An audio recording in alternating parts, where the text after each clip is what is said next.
teacher competencies to support effective instruction. First, we're going to hear from Ben Bruno about a couple of technological issues. Hi, thanks everybody. I would just like to go over the basics of WebEx. So, welcome to the WebEx interface.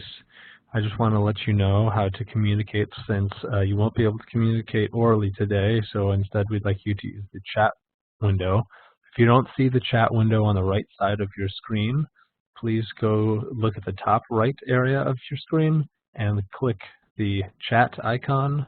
It looks like a speech bubble that says chat underneath. Clicking that icon will toggle the window on and off, so if you find the chat distracting, you can toggle it off, but if you'd like to say something or read what others have to say, you can click it again to bring it back. When you do chat, we'd like you to remember to please, as I've indicated on this slide, there's a little area in your chat window that looks like this, and it'll say send to something. It may be defaulted to my name, so well, you can certainly send personal chats to me if you have any tech issues. Otherwise, we'd like you to send to all participants. And make sure you don't send to all attendees. It sounds similar, but we'd like you to send to all participants, and that way everyone can read and see your chats.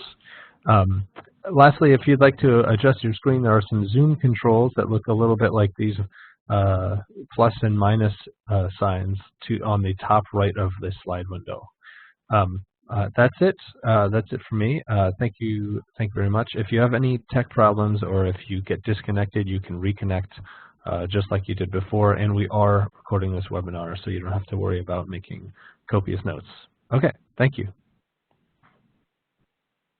Thanks, Ben. So welcome to today's webinar on the use of materials from OCTAE's Teacher Effectiveness Project. My name is Jessie Stad, and I'm the project manager for the LINCS Professional Development Center project run in partnership by Manhattan Strategy Group and World Education.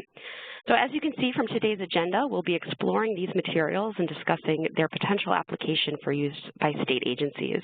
So as Ben mentioned, please use the chat box to ask any questions. We will be answering them throughout and at the end. If you can move on to the next slide. So just for some context, here are the goals of the LINCS Professional Development Center. I won't read them to you, but as you can see, they really retain the spirit and functions of the RPD structure that you are used to, but with the addition of new services such as technical assistance to help you build your own capacity to meet some requirements around WIOA. So you are going to hear a lot of voices on today's webinar, starting with myself. I'm going to be turning it over to Heidi Silver-Paquilla from OCTAE, who will be providing us with a welcome and some context from the department. Then Andy Nash, who's one of the developers of the teacher effectiveness materials, will be walking us through the materials. You'll then be hearing from the director of the Professional Development Center, Kay Beal, as well as Heidi, around some of the potential ways that states can use these materials. So again, thank you so much for joining us today. I think we're ready to begin, so I'll turn it over to you, Heidi. All right, thank you. Thanks, everybody. I'm so delighted to see such a large number of folks. Some of you I know, and some are new names to me, joining on a December afternoon. This is an important topic for us. We really want to make sure that states know all the resources that you can use while you are preparing for the next phase of implementation of WIOA.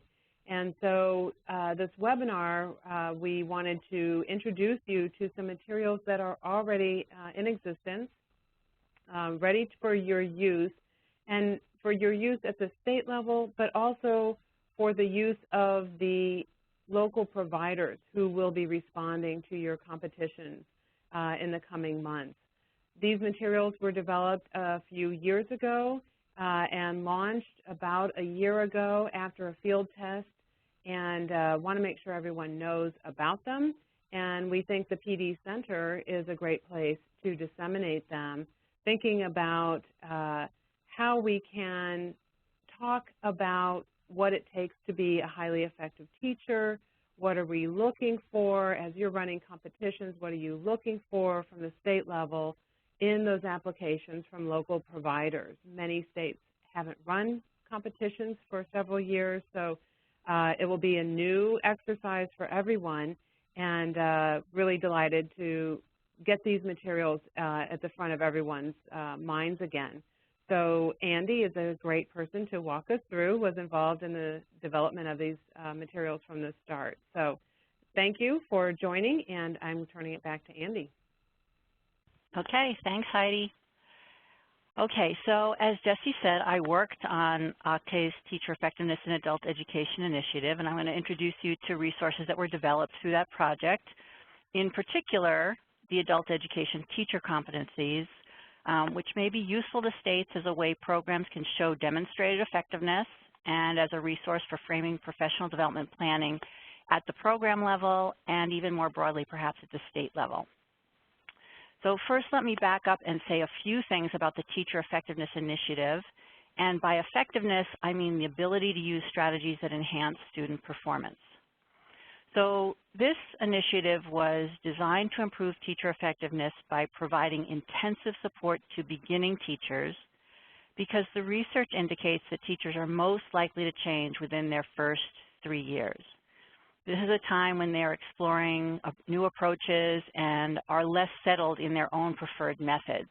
And that's not to say that we don't all have the capacity to change throughout our careers, but this is the prime moment at which teachers are most apt to adopt new activities and practices. So the project piloted a teacher induction process that emphasized mentor support, teacher reflection, and learning communities focused on evidence-based instruction. Now, mentoring was highlighted because it was found to be a key component of effective induction models, and evidence-based instruction was highlighted because there's a connection between teacher effectiveness and the ability to use evidence. That's evidence from student work, from attendance and performance data, from observations of what's working in the classroom, and use all that evidence to inform instruction.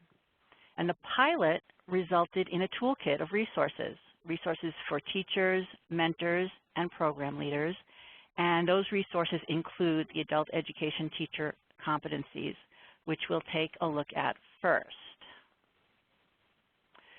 So the Adult Education Teacher Competencies were developed after an extensive review of earlier competency lists and literature on teacher competencies and teacher effectiveness, a review by subject matter experts, a field test in adult education programs, and validation by a wide range of adult education stakeholders from across the country. Almost 2,000 educators engaged in reviewing the competencies at workshops and focus groups at conferences, through online discussions and other outreach efforts. So what's in them? The competencies describe the underlying skills, knowledge, and evidence-based practices that an effective adult education teacher uses to help students reach strong learning outcomes. And the document is organized into 4 broad domains that cluster 17 individual competencies. And when you were invited to this webinar, included in the invitation was a one-pager that just listed out the 17 competencies in their 4 domains, because 17 would not fit on one slide. We wanted to be able to see them. But the 4 domains are that an adult education teacher monitors and manages student learning and performance through data, plans and delivers high-quality evidence-based instruction, effectively communicates to motivate and engage learners, and pursues professionalism and continually builds knowledge and skills. For those who have not looked at the full competency document, here's what is included for one competency. This is just the row for one competency. And each competency, which is in the left column, that's the competency column, has a set of indicators. That's the middle column. And the indicators answer the question, how will I know it when I see it in an adult education context? That's the middle column. And then each performance indicator is accompanied by an example that of the indicator being demonstrated in a specific adult education setting. And it could be multi-level ESL, it could be basic math, secondary, post-secondary. They're each quite unique, but designed to give a very concrete example. Now, for example, here's, because the last slide I don't think you could was large enough for you to actually see it. This is the first competency under Domain 1, the same competency we've had on the last slide. But this indicator in the middle is the second indicator under that competency, and this indicator says collects and updates information on learners' goals through interviews and or questionnaires. And then I'll give you a second just to read the sample illustration of what that indicator would look like in an ABE literacy class.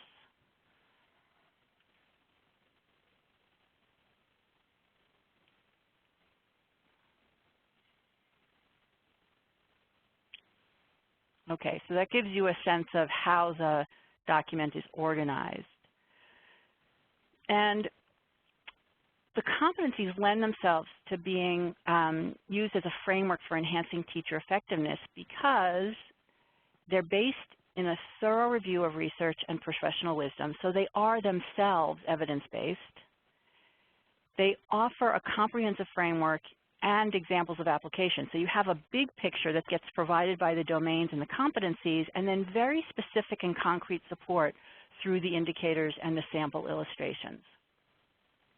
They are relevant across content areas. So they are describing transferable teaching practices that are relevant for all instructors. And they were piloted as part of a job-embedded teacher induction process, which had other elements to it, yes, but also did affirm the value of anchoring professional learning in a set of core competencies.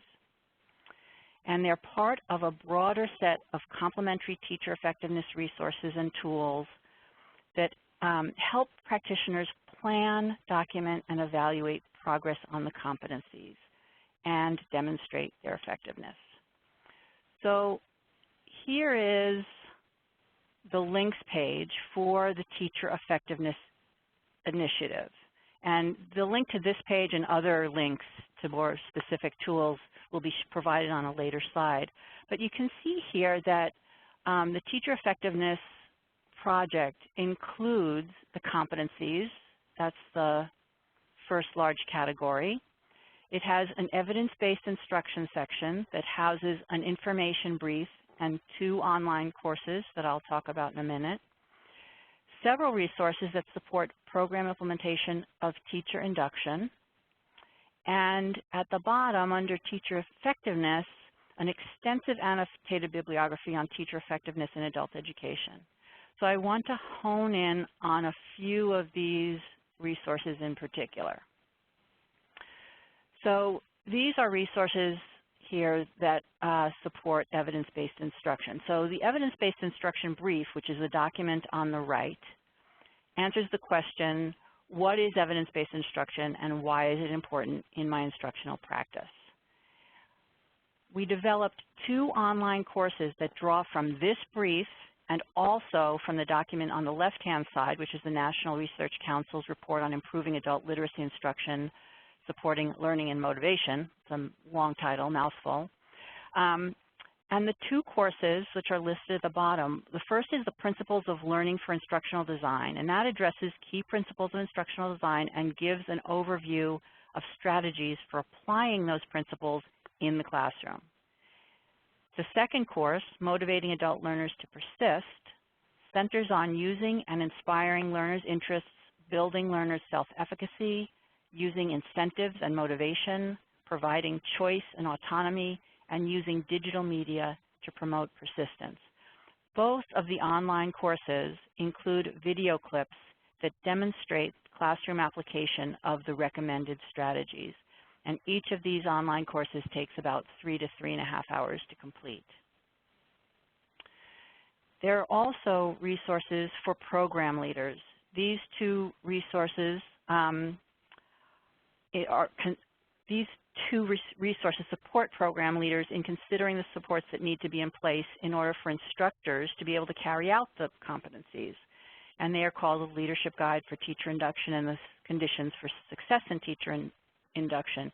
And their names, the titles of these documents are framed as induction resources, but since the purpose of induction is for instructors to be able to demonstrate competence as described by the competencies, we're really talking about the same thing and putting in place the conditions for teachers to be able to develop and demonstrate those competencies.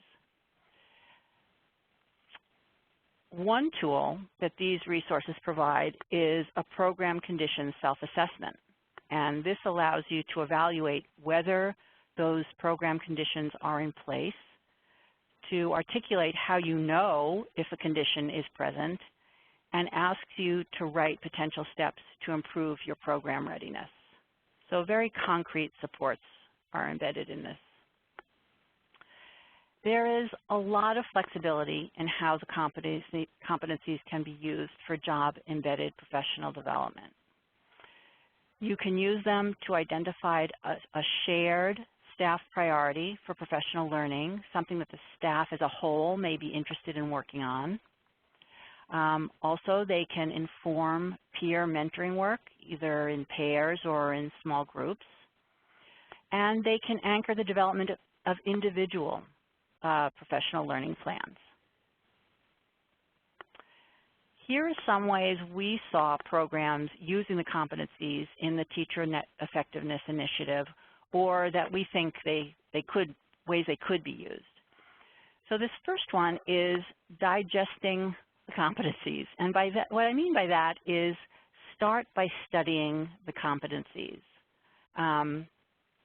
One way to do that, jumping back here to the competency row, one way to do this is to give practitioners a competency to discuss and have them predict what they think the performance indicators would be.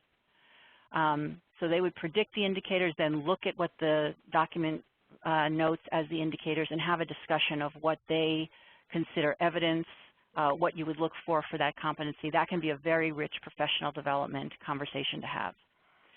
They might then read the content-specific classroom illustration that may be about math or whatever it's about and discuss what they consider the evidence to be of the indicators appearing in that illustration, and also what that might look like in a different classroom. So this is what that indicator would look like in a math class. How would it show up in your ESL class? And these things are really valuable because they help practitioners deepen their understanding of what the competencies are saying and what they mean. And actually, well, I'll say something later about how a little mistake that we made in our pilot that we learned from. Okay, so another way that the competencies can be used is for observing or analyzing a sample lesson. As I mentioned, both of the online courses include classroom videos. And of course, videos are available elsewhere, but they are also in these courses. And through this approach, the teachers can look for where they see the competencies being demonstrated or not in the videos and discuss what they consider that evidence to be that they're finding.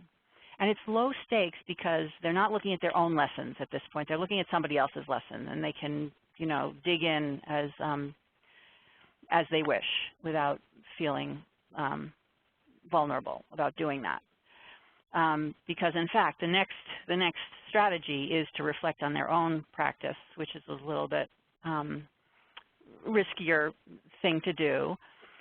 Teachers can videotape their own classes and use the competencies to self-assess their own performance. And I think this kind of data collection is something teachers really need support to do, starting with lots of opportunities to watch themselves privately so that the fear of being judged doesn't undermine the whole purpose of the activity. And they can start getting used to looking at their own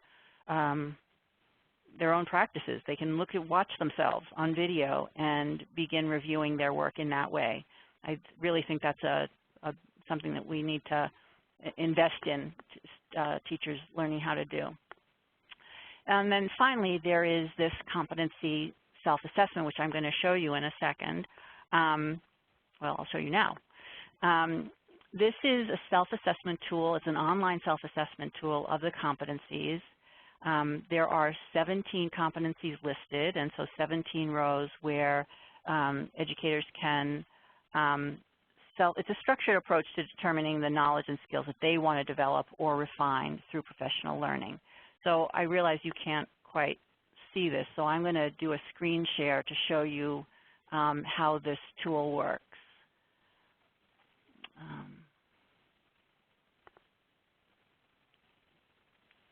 Okay, so this is the same tool.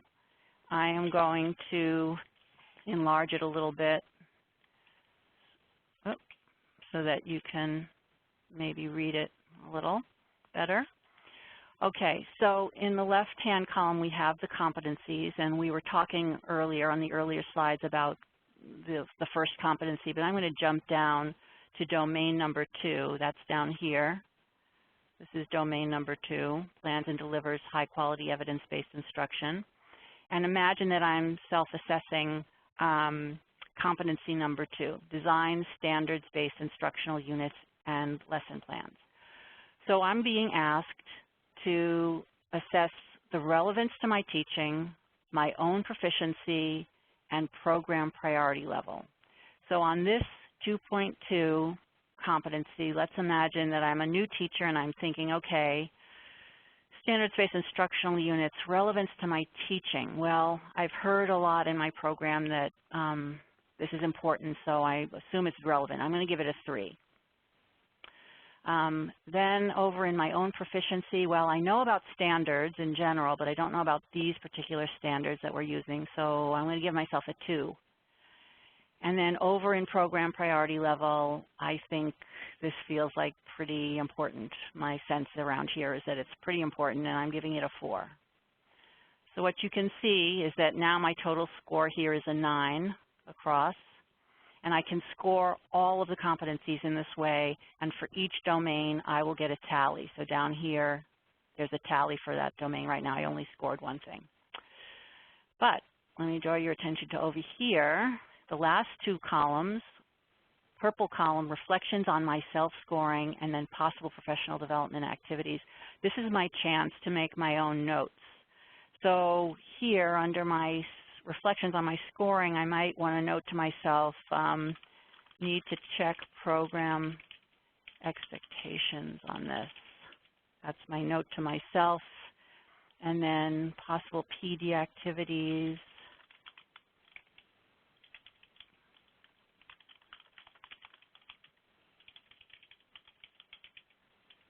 Okay, so I can, throughout the tool, make these notes to myself that will help me ultimately figure out what my next steps need to be. So let me shrink back down a little bit here. Oops, not that far. So this would be the entire document. I could fill out, score the entire document. At the bottom, one thing to remember about the document is that to ensure confidentiality, this self-assessment cannot be saved online. So once it's completed, it should be printed out so it can be used as a reference point. And also the self-assessment times out after 20 minutes of inactivity. So let's say I've completed my self-assessment and then I'm going to print it. The reason I'm not really going to print it, I'm just want to show you that it needs to be in landscape in order to see the full document. And then you could just print this out. Okay, so that's that document. Let me come out of sharing. Okay. All right. So to recap a little bit, I want to note the flexibility of the competency framework. First, the adult ed competencies offer a framework for professional learning at varied levels of intensity. So the pace and the depth of exploration is really up to programs. It addresses varied levels of teacher experience and expertise. So experienced instructors may, for example, focus on competencies related to looking at patterns of data in order to improve programming. While new instructors might focus on basic learner-centered instructional strategies. What's very helpful about the competencies is that they span the full range of competence, and all instructors can find pieces to guide their growth, where they're at, and for the next steps that they need to take. The competencies can be used by individuals, by learning communities, or mentor pairs, which makes it very adaptable for small or large programs, for staff with different schedules if they don't have time to be meeting in person face-to-face, and all kinds of other program variations. So it's very adaptable and flexible. As well, there are tools available to self-assess, plan, and document progress on the competencies. Those tools appear in the mentoring guide.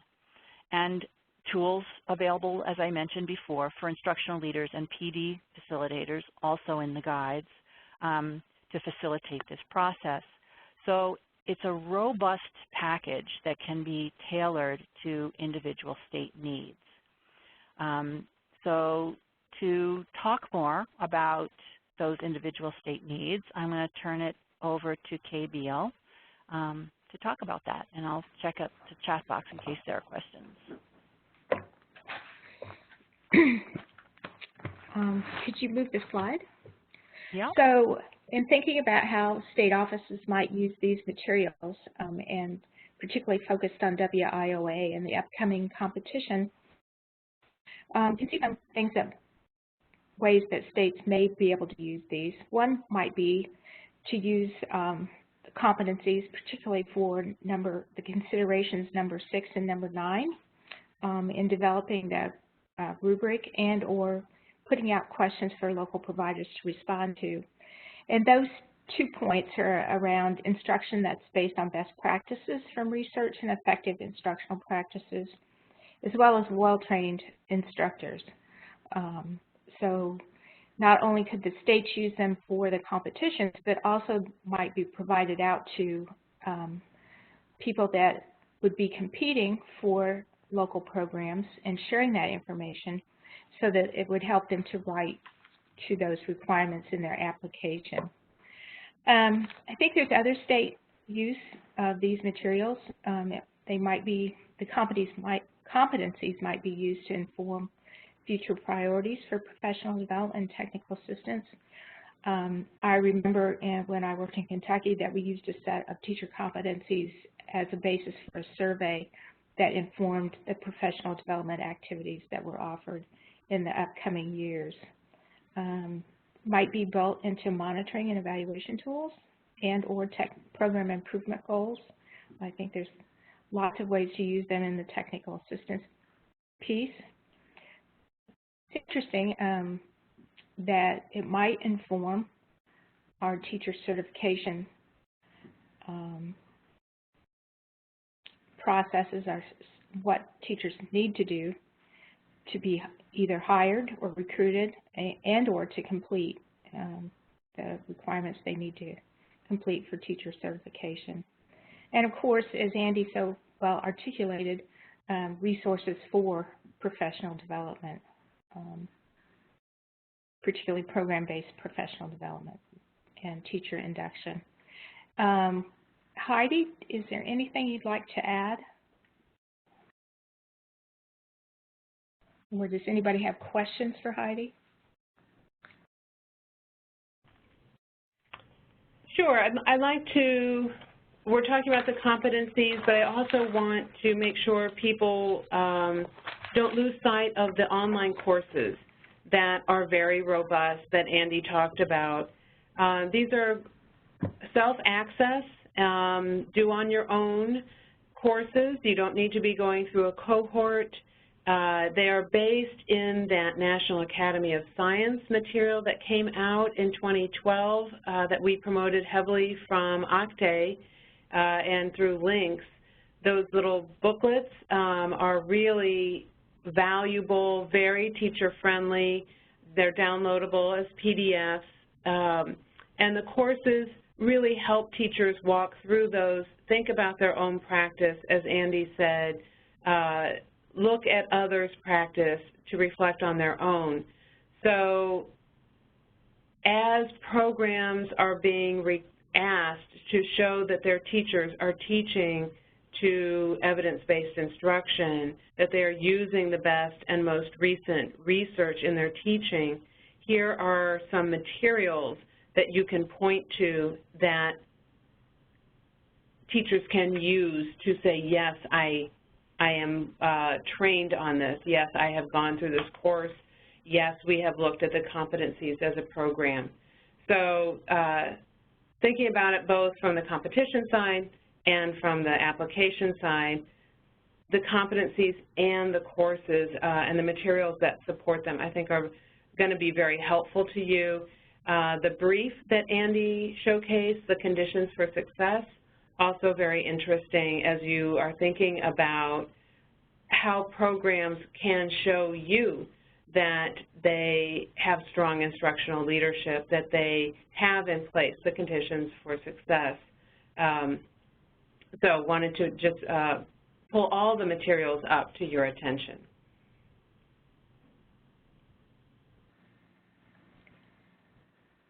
Thanks, Heidi. We do have a question in the chat box from LaCrystal. Are there other potential adult education teacher competencies that programs can use? I know that there are some states that have developed teacher competencies or teacher standards. One that I think of, because I work for World Education, is Massachusetts. I think that Arizona also has a set of standards that they use. So I think there's ways to look at those materials as well, though these competencies are probably more research-based and more specific to adult education. Okay, next slide.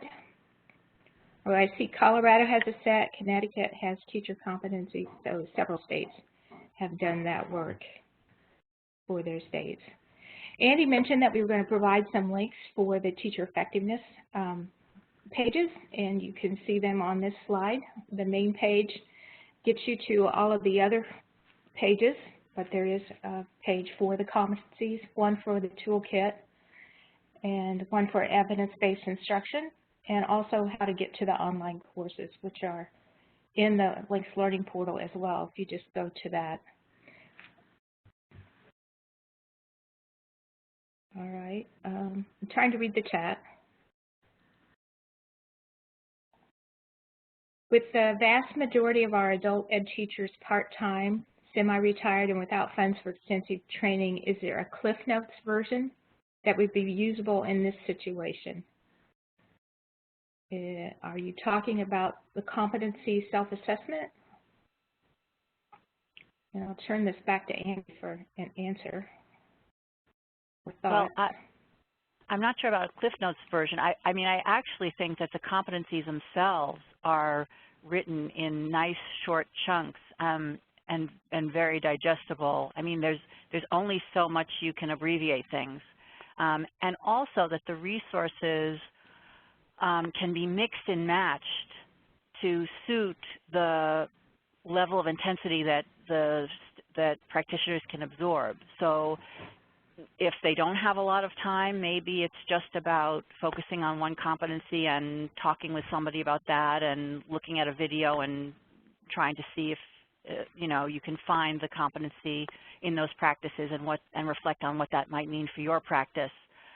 If you have a little bit more time, you may be able to take the online course, or you can do that on your flexible schedule. It's really chunked into a lot of small pieces so that you can mix and match and create the professional learning plan that will work for you, and designed to be in those small chunks precisely because teachers don't have, are not paid for a lot of full-time work and meeting time, et cetera.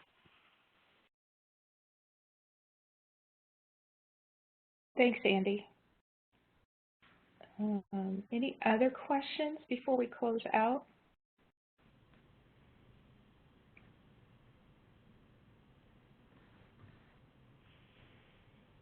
Okay, let's go to the next slide.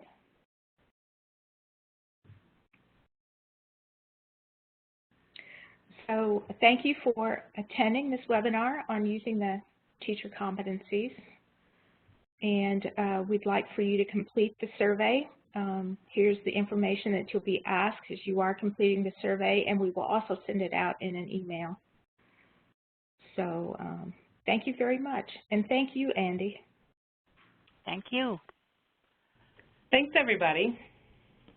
Thanks, Heidi.